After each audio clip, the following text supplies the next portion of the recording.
Welcome back to Digital Summit Chicago. I'm here with my dear friend Stephanie Ristow. And what we're going to do in this is we don't care about the question. What am I going to answer?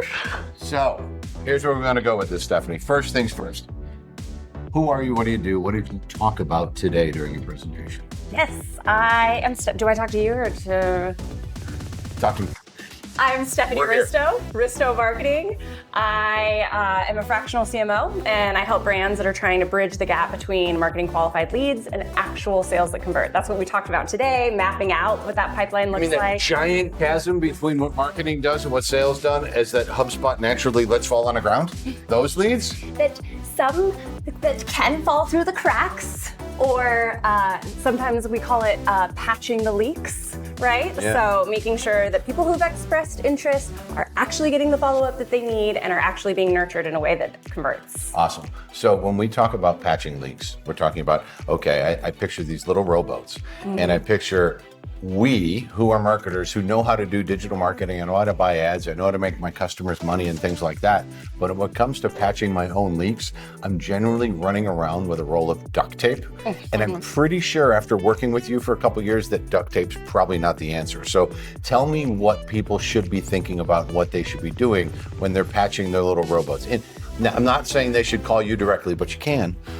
It's the idea of how should we look at this and how should we think about that flow, starting with somebody who downloaded a white paper and they've taken enough action to go, hey, look, we should go to sales. And then they end up in sales. So what should we be thinking about to look at our pipelines so that we can make sense of them and know if it's working or not?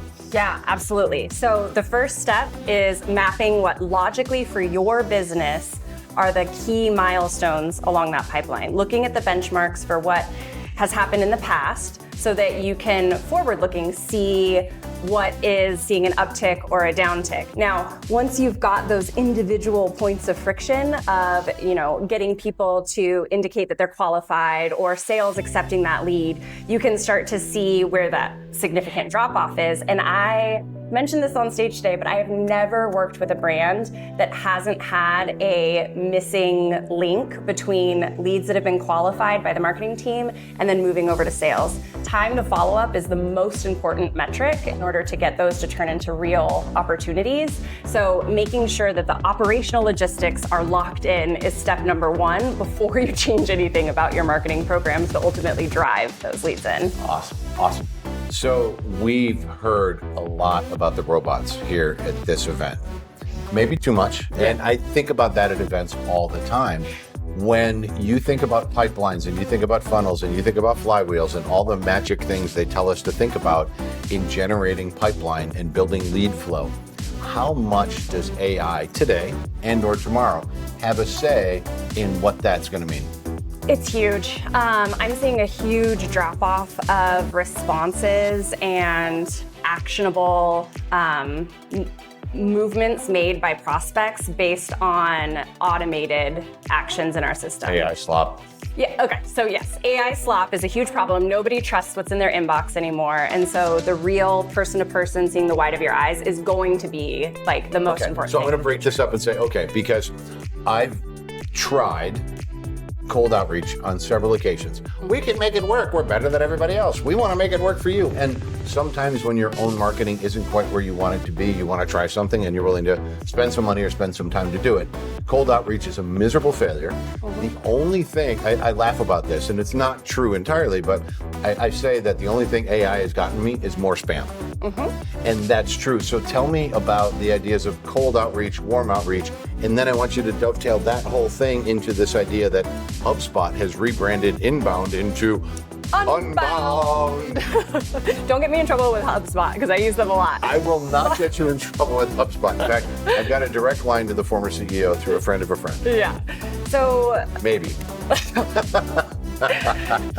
Yeah, essentially, like I said, the trust is a big problem right now. There's more spam than ever, so people aren't really paying as much attention to the messages that are coming in to them. So what I'm finding is working better is reactive marketing So that's one. So reactive, very specifically to the actions that they've taken. So someone was disqualified, but then they have looked at 3 pages on your site. A tool like HubSpot, to their credit, is going to serve you up the guided action to say, hey, this is somebody that you should engage with. So those custom one-to-one messages that really are from a real person, people are starting to be able to see through the crap, and that's going to make a bigger difference. The other piece is mining the data that we already have for those opportunities. So the closed lost opportunities that you've had over the last 2 years that you have followed up with, specifically reaching out to that group of people, dividing them up based on why they were closed lost, and customizing the message to that, saying, hey, I know you went with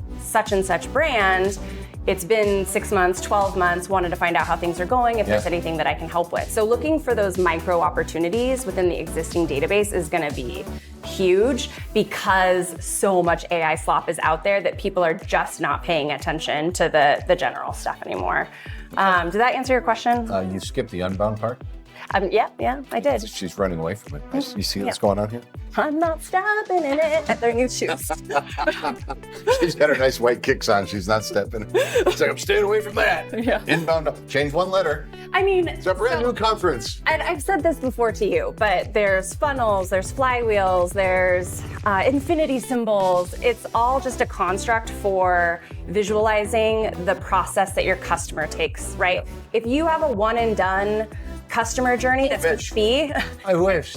you have a funnel. That's all it is, right? We're living in this world where I actually call it above the line and below the line, is that it's above the line is getting to know you, and up there are myriad touch points, 20, 30, or what the data tells us, touch points. And many of those touch points aren't looking at my website or my digital assets. And then below the line is this working with you. So there's getting to know you and working with you. And almost what's changed today, what broke the funnel and breaks the flywheel and other models, is that from any one of those touch points, a prospect can drop below the line, fill out a form, and decide that they want to talk with you and have a conversation about it. So this idea sometimes of nurturing happens out here, but also, to your point, within our ecosystems that we own and control, which is why we need to look at those signals. So what can we be doing differently, given how we use the internet now, how many sources of data, and oftentimes how many people might be looking in our companies for the same product. So there might be 4 people on a committee to choose a vendor for X. And we have to somehow, as brands, make them all happy. Yeah. How do we do that? How do we do marketing? No. I think an easy way to break it out is to look at, You know what's gonna be really fun before you answer this is when Kyle edits this, he's gonna shit himself and hate on us. It's gonna be like, God, so many cuts. Okay, let's go through. Start. There's a couple ways to slice this up. If it's all becoming too much for above the line, below the line, funnel, flywheel, an easy way to look at this is earned, owned, and paid media. Those are the 3 ways that you can get in front of somebody. If it's paid, that's pretty self-explanatory. You're paying to get in front of people. If it's earned, we're talking AI, we're talking search, we're talking virality on social.